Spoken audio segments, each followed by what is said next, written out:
نحمده ونصلي على رسوله الكريم. أما بعد فأعوذ بالله من الشيطان الرجيم. بسم الله الرحمن الرحيم.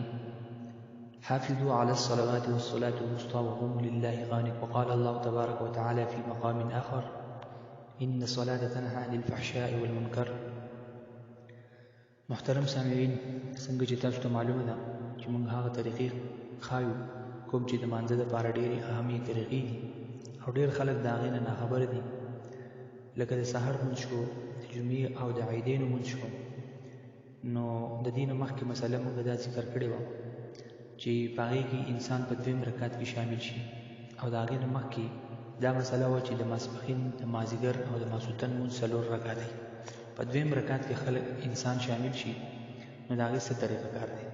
اوس نننۍ موضوع زموږ په دې خبره ده چې د ماسپښین او د مازدیګر او د ماسخوتن په دریم رکعت کې یو انسان شامل شي، نو د هغې به څه طریقه کاري دی، به په څه ترتیب سره کوي چې امام ولاړ 4 رکعتیز مونځ کوي او یو کس راغی مقتدي یا مسبوق، هغه راغی او په دریم رکعت کې د امام سره شامل شو، نو دی به اوس دا په کومه طریقه کوي؟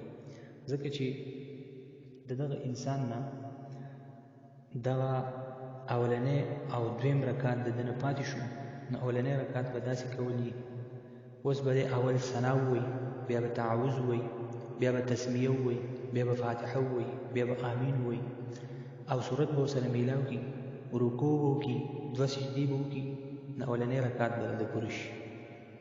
بیا به دویم رکعت په دې طریقې سره کوي چې اول به تسمیه ووایي، بیا به فاتحه ووایي، بیا به آمین ووایي، او صورت به ورسره ووایي، بیا به رکوع وکړي، سجده به وکړي، تشهد به ووایي، درود به ووایي، دعا به ووایي، سلام به وګرځي، نو 4 رکعتونه به په دې طریقې سره پوره شي. او اوس موږ دا مسلې لږ مختصر ځکه بیانوو چې مخکې موږ د دې تفصیل بیان کړی دی، او دا مسله در المختار جلد نمبر 1 صفحه 86 کې لیکلې ده: وما علینا الا البلاغ.